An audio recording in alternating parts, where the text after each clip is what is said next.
Anda kembali menyaksikan segmen khusus Editor's View dan saat ini di studio CNBC Indonesia kami masih bersama dengan Muhammad Kadafi, editor CNBC Indonesia dan juga Anggito Abimanyu, Chief Economy CNBC Indonesia. Kita lanjutkan lagi perbincangannya Pak Anggito dan juga Mas Davi. Kalau kita cermati pada perdana kemarin kan pelemahan IHSG hampir 2% ya karena pemberatnya adalah sektor perbankan.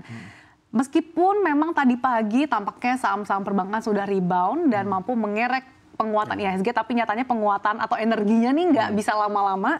Sektor perbankan, khususnya BBM, BMRI dan juga BBRI ini kembali melemah. Nah ini sebetulnya bagaimana redaksi mencermati pelemahan sektor perbankan? Nah itu yang tadi saya bilang penguatannya itu belum kuat karena masih didukung oleh retail karena ngelihat harga diskon akhirnya pada masuk. Karena kalau dilihat datanya itu saham bank itu bisa dibilang paling kena dampak terbesar dari capital outflow. Nah itu kemarin dan dana asing itu keluar dari 4 bank besar itu udah lebih dari 3 triliun dalam seminggu terakhir. Nah ini juga seiring juga dengan aksi profit taking setelah mereka kan bagi-bagi dividen di bulan-bulan 1-2 bulan lalu. Nah ini kalau kita ngelihat juga kinerja laba bank besar memang tumbuhnya melambat di tengah era suku bunga tinggi, terus juga restrukturisasi OJK itu berakhir di tahun ini. Jadinya memang ada kekhawatiran juga mungkin dari investor akan NPL perbankan. Kalau kita ngeliat memang Januari ada kenaikan, cuma belum signifikan lah NPL-nya. Cuma ya mulai ada mungkin early warning system dari para investor udah mulai agak nyala dikit nih dengan suku bunga tinggi dan restrukturisasi kredit ini berakhir. Oke, kalau Pak Anggito melihat kekhawatiran pelaku pasar ini seperti apa terkait dengan saham-saham sektor perbankan? Saya kira sama ya in prinsip ya. Pertama pasar melihat bahwa relaksasi OJK yang diberikan pada waktu krisis atau waktu COVID ya, itu kan satu pilar, sekarang mungkin akan dikembalikan ke 3 pilar sehingga kemungkinan banyak debitur-debitur yang tumbang ya karena itu, sehingga dikhawatirkan terjadi koreksi terhadap cadangan ya dari bank. Satu, yang kedua itu adalah dengan kenaikan suku bunga ini tentu itu adalah risiko kepada NPL ya, bank yang sudah dibebani atau nasabah yang sudah dibebani suku bunga tinggi sebelum ini akan kena hit lagi ya, hit lagi. Dan juga kemungkinan tumbuhnya kredit perbankan itu akan semakin melambat ya dengan adanya kenaikan suku bunga. Saya kira itu ya, dan itu logis dan itu harus dijawab oleh bank sendiri. Bank harus menunjukkan bahwa kenaikan suku bunga ini tidak berpengaruh kepada NPL, dia terus melakukan restrukturisasi dan dia harus terus memantau, dan juga dipastikan bahwa bank mampu untuk melakukan memastikan bahwa tidak ada nasabah-nasabah besar yang jatuh. Oke, dampaknya bagi sektor retail seperti apa Pak dengan kenaikan suku bunga? Sebetulnya sih sektor retail sekarang ini kredit bank kan sudah 1 digit ya, sudah 1 digit ya. Sebenarnya sih nggak terlalu besar ya, karena memang sektor ekonomi, sektor real belum pick up ya. Tetapi memang bank sekarang harus turun ke bawah ya untuk melihat kembali, dia melakukan stress test ya.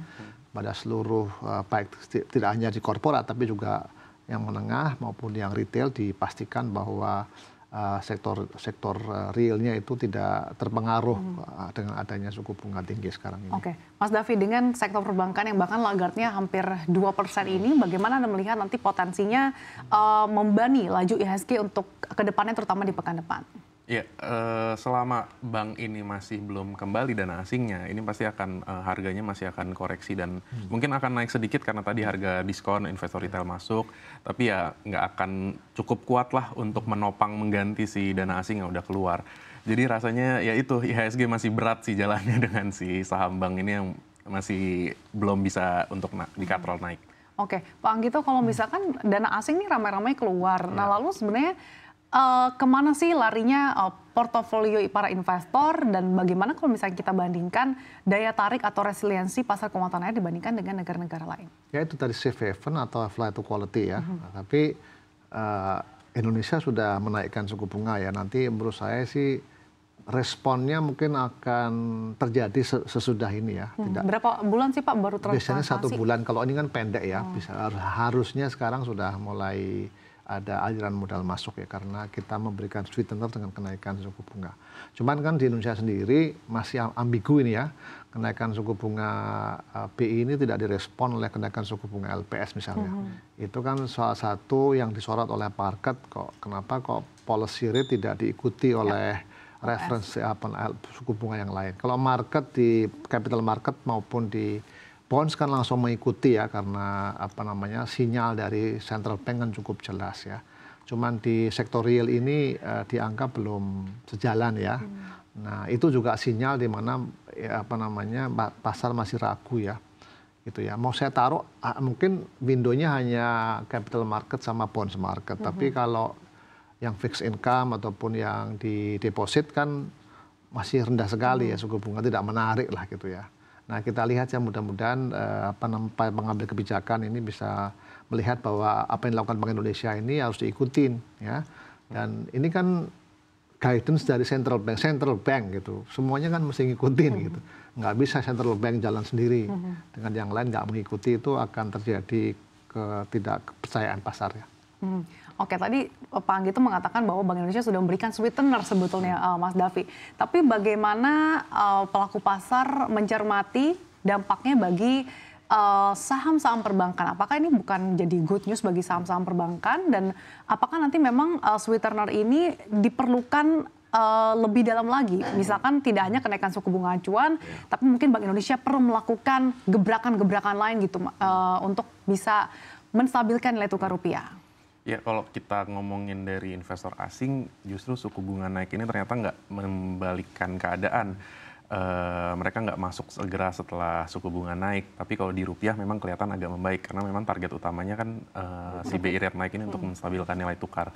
Nah ini kalau kita ngeliat justru secara kinerja fundamentalnya sendiri, suku bunga ini justru akan jadi pemberat buat si perbankan. Karena ya itu tadi, NPL bisa berpotensi naik, terus laba juga bisa tergerus. Karena kalau kita ngelihat capaian full year 2023 aja, itu beberapa bank, hampir rata-rata bank besar itu mayoritas beban bunganya udah bengkak dan akhirnya ngegerus pendapatan bunga bersihnya. Nah ini jadinya ya makanya kelihatan laba-labanya bank gede yang tahun lalu pesta pora udah mulai agak tumbuh-tumbuh single digit. Apalagi beberapa saham harganya sempat all time high juga ya. Iya betul, kemarin itu all time high dari pas musim dividen kemarin kan. Nah, habis itu ambruk setelah capital outflow-nya keluar. Capital outflow ya udah jadinya sekarang kita mungkin masih bisa menikmati harga diskon lebih panjang. Tapi pertanyaannya sampai berapa lama nih kita menemukan bottom dari saham-saham perbankan ini? Nah, ini agak susah nih karena kita menunggu capital inflow-nya. Begitu capital inflow harusnya saham bank mulai naik lagi. Oke, baik. Masih banyak sebenarnya kita bisa ulas lagi Pak Anggito dan juga Mas Davi, tapi sayang sekali waktu kita terbatas. Terima kasih atas waktu dan juga ulasannya sekali lagi.